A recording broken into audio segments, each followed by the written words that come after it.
Et donc salut tout le monde, aujourd'hui les amis, on se retrouve pour une toute nouvelle vidéo sur la chaîne YouTube. Nouveau format, fin du gaming, voilà, ça change quand même pas mal de choses. On va se concentrer sur l'actualité cyclisme. Et aujourd'hui, si on parle d'actualité cyclisme, on est obligé de parler de Geraint Thomas. Et oui, Geraint Thomas qui dans un tweet, voilà, annonce la fin de sa carrière en 2025, fin 2025, il rangera le vélo et se consacrera à sa vie personnelle. Évidemment, c'est une page du cyclisme qui se tourne après le départ de Contador, de Nibali il y a quelques années. Christopher Froome qui roule encore mais qui n'est plus trop là non plus. Geraint Thomas fait partie des coureurs de cette génération qui vont s'en aller et qui vont dire au revoir au cyclisme. Ça m'a fait quand même un petit peu bizarre parce que c'est une partie de mon enfance qui s'en va comme ça, avec le départ Thibaut Pinot il y a un an et demi. Romain Bardet qui va aussi s'en aller, qui fera aussi d'ailleurs l'objet d'une vidéo. Mais voilà, Geraint Thomas va mettre fin donc à sa carrière en fin 2025. Alors on va faire un petit résumé quand même sur la carrière de Geraint Thomas. A commencé déjà par présenter le coureur. C'est un cycliste de 38 ans qui est né à Cardiff en 1986 et qui commence une carrière en fait sur piste où il va gagner plusieurs titres mondiaux avant de se consacrer à la route, comme vous pouvez voir ici à l'écran avec l'équipe Sky. Et il va avoir un petit peu du mal à ses débuts. Bon, quand même champion de chrono de Grande-Bretagne, c'est quand même pas rien du tout, c'est quand même plutôt bon. Mais premières années un petit peu compliquées, en montagne c'est un peu compliqué. Son premier Tour de France, je crois qu'il finit 140e, un truc comme ça, donc c'est pas terrible. Et en 2016 il commence à être un peu meilleur, il est quand même vachement utile à Christopher Froome qu'on peut voir ici, et il va aider énormément Christopher Froome d'ailleurs, hein. Il va vraiment être d'une grande aide à Chris Froome qui remporte quand même 4 fois le Tour de France dans sa carrière, et en partie on peut le dire grâce à Geraint Thomas, avec une victoire en 2013, une victoire en 2015, en 2016 et en 2017. Voilà, donc évidemment Geraint Thomas aurait joué un rôle important dans la carrière de Christopher Froome. En 2017, Geraint Thomas décide de faire le Giro et de viser le classement général au Giro. Malheureusement, ça se passe pas comme prévu. Il tombe et abandonne.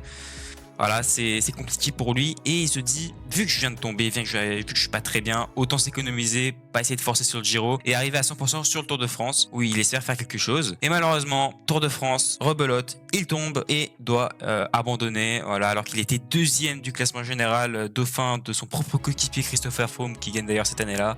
Voilà, Geraint Thomas contraint à l'abandon, une année assez compliquée quand même pour Geraint Thomas qui était en plus de bonne forme, mais malheureusement les chutes auront eu raison de lui. En 2019, il finit deuxième derrière son coéquipier Egan Bernal. Là encore une fois, on peut se dire, il finit tout le temps, il est souvent deuxième quand même dans son équipe. Mais là, voilà, 2019, deuxième derrière son coéquipier Egan Bernal. Geraint Thomas cette année 2019, c'est pas son prime, on va pas se mentir, il a pas été très fort. On va prendre l'exemple de l'étape du Tourmalet où c'est Thibaut Pinot qui l'emporte, ou même Julien Alaphilippe réussit à faire deuxième, et Geraint Thomas lâche assez tôt quand même, je crois à 2-3 km du sommet, il lâche, il perd quand même pas mal de temps, ça l'empêchera pas de finir deuxième de général, mais voilà, hein, ça montre aussi les points faibles de Geraint Thomas, et ça montre aussi que dans sa carrière ça n'aura pas été tout blanc tout rose comme certains auraient pu l'espérer. En 2020, il tente d'aller faire le Giro, malheureusement là aussi chute et le lendemain abandon à cause de cette chute malencontreuse à l'arrivée d'une étape sur le Giro. Mais attention, Geraint Thomas, on a vu quand même les points les plus négatifs sur Geraint. On va quand même arriver sur les points les plus positifs de sa carrière parce que c'est un immense coureur. Il va laisser une trace quand même assez énorme. En 2017, année où il abandonne, donc il remporte la première étape de ce Tour de France et il vient prendre le maillot jaune qui est ni plus ni moins qu'un chrono. Et il vient remporter ce chrono. Donc première victoire d'étape sur le Tour de France. Il faut savoir qu'il en aura 3 et les 2 autres arrivent la même année en 2018 et 2018. On est obligé d'en parler parce que c'est peut-être la plus grande année de la carrière de Geraint Thomas. Il vient remporter le classement général du Tour de France. Je pense que des gens sous-estiment peut-être Geraint Thomas, mais Geraint Thomas, les gars, est un monstre. Il remporte une étape et une deuxième étape, le chrono, juste avant l'arrivée au champ, où il vient confirmer que c'est le grand patron de ce Tour de France 2018, avec Christopher Froome qui était là lui aussi, mais qui l'a aidé pour aller chercher ce Tour de France. Chris Froome d'ailleurs finit cette année-là deuxième. Alors on va pas résumer sa carrière qu'à des grands tours, hein, évidemment. C'est pour ça que je dis que c'est un coureur ultra important. Regardez, podium magnifique sur Paris-Nice, devant Alberto Contador, vainqueur du Tour de France lui aussi, devant Richie Porte, qui a une carrière quand même pas des moindres. Aussi une victoire sur le Tour de Romandie, donc là on peut voir que c'est quand même un coureur qui aime bien les courses par étapes. Encore une fois, une course de 8 jours. Il vient remporter aussi Critérium du Dauphiné, là encore une fois, on voit que c'est un coureur qui aime bien les courses par étapes. Et pour finir aussi le Tour de Romandie, qu'il vient remporter. Et on peut voir aussi que c'est quand même un coureur assez régulier, vous allez voir par la suite. Alors là c'est le podium de 2019, voilà, Egan Bernal, deuxième place pour Geraint Thomas. Mais vous allez voir que cette régularité dont je vous parle se confirme année après année. C'est aussi ça qui montre sa longévité sur le vélo. Tour d'Italie 2023, Giro 2023 donc. On est quand même quelques années plus tard que 2019. Hein. Et voilà, le général. Deuxième du classement général derrière Primoz Roglic. Primoz Roglic, on sait tous que c'est pas un peintre. Hein. À 14 petites secondes de Primoz Roglic. Et le mec fait ça, hein, je parle de Garrett, fait ça à 36-37 ans. Quoi. C'est juste énorme. Devant Raúl Almeida aussi. Mais bref, c'est extraordinaire. Et ça va se confirmer l'année suivante avec encore une fois le Giro. Troisième place, alors il finit quand même vachement loin de Tadej Pogacar. Mais bon, là, quand on parle de Pogacar, les gars, on parle d'un alien. Hein, c'est une autre planète encore. Mais voilà, Geraint Thomas, encore une fois, troisième. Podium, voilà, podium, troisième sur le Giro. Que dire, ce coureur, c'est extraordinaire quand même, avoir une régularité depuis quoi, 2017-2018, il est performant, vraiment ultra performant.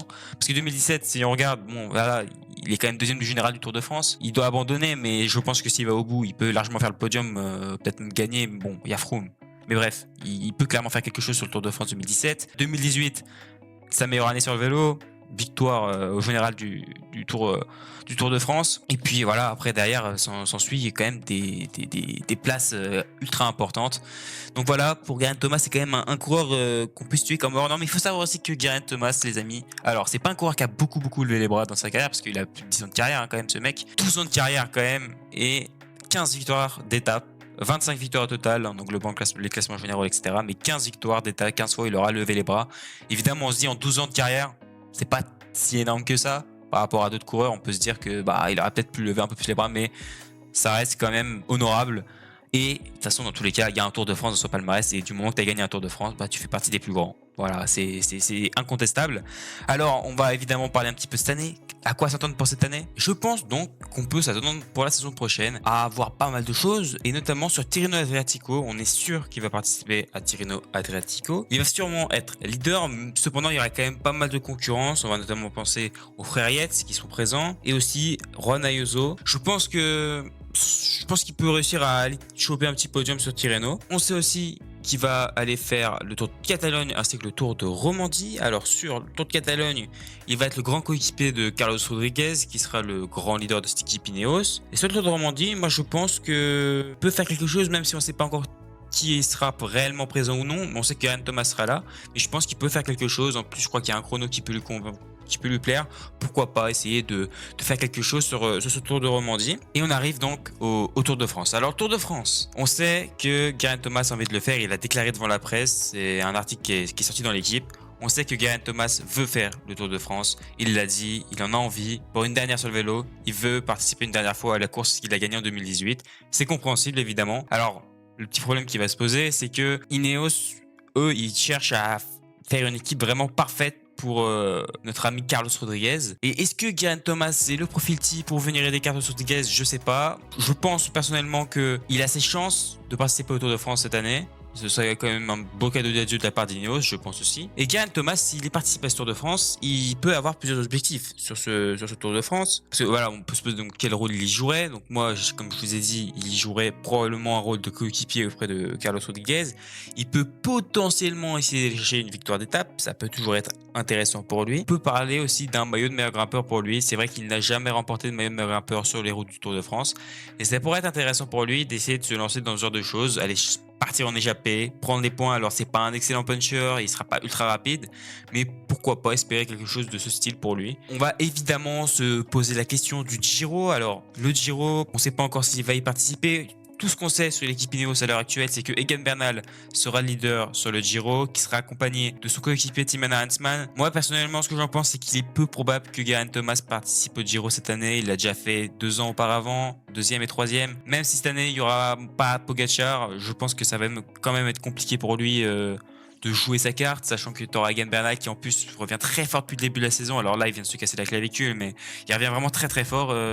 Egan Bernal, il revient avec un vrai niveau. Et Geraint Thomas sur le Giro, j'ai un petit peu du mal à y croire. C'est quand même vachement peu probable. Peut-être pour venir épauler Egan Bernal, mais ça me paraît peu probable si derrière il veut faire le Tour de France. Et puis on va évidemment penser à la Vuelta. La Vuelta, course qu'il a déjà disputée, je crois, mais qu'il n'a jamais gagnée. Je pense qu'il peut la faire, honnêtement. Est-ce qu'il peut viser le classement général? Là encore, on ne sait pas. Ça va dépendre de toute façon déjà à sa participation à la Vuelta, ça va dépendre de sa forme après au Tour de France s'il le fait. S'il va sur la Vuelta, est-ce qu'il y aura Pogacar? Est-ce qu'il y aura Vingegaard? C'est fort probable. Pogacar avait dit qu'il essaierait de faire la Vuelta après le Tour. On sait que déjà d'avance là actuellement qu'il ne fera pas le Tour d'Italie. Pogacar, c'est officiel. Donc à quoi s'attendre pour la suite de la saison? De toute façon, c'est des choses qui sont encore un petit peu compliquées à prédire. Est-ce que Geraint Thomas sera encore en bon état pour aller disputer la Vuelta? C'est compliqué de prédire ce genre de choses. Et puis on va terminer quand même cette vidéo avec des pronos. On va terminer donc cette vidéo avec des pronos. J'ai 3 petits pronos.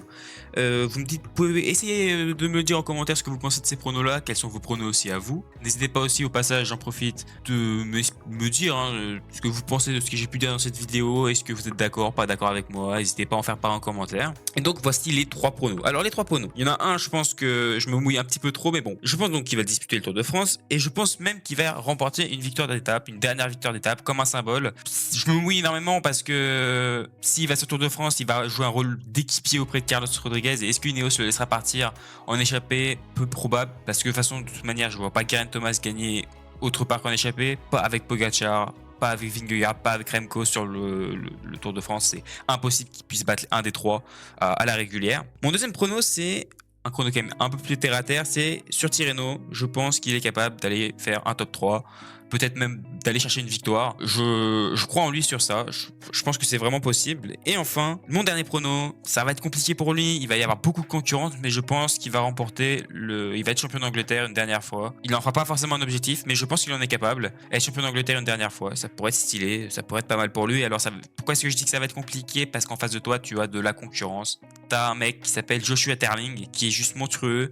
Il vient de gagner un chrono quand même sur le Tour des Émirats Arabes Unis, donc ça va être compliqué pour lui. Mais pourquoi pas y croire? Ça pourrait être vraiment un beau cadeau d'adieu aussi, encore une fois, pour lui. Et donc voilà, c'est la fin de cette première vidéo Actualité Cyclisme. Merci de m'avoir écouté. N'hésitez pas à donner votre avis en commentaire sur tout ce que j'ai pu dire. Donnez votre avis tout simplement sur l'actualité cyclisme. C'est le but de cette chaîne. N'hésitez pas aussi à vous abonner et à liker. C'est ultra important pour le référencement. Sur ce, merci d'avoir écouté. On se retrouve pour une prochaine vidéo. Allez, c'était Cycling Dream et vive le vélo.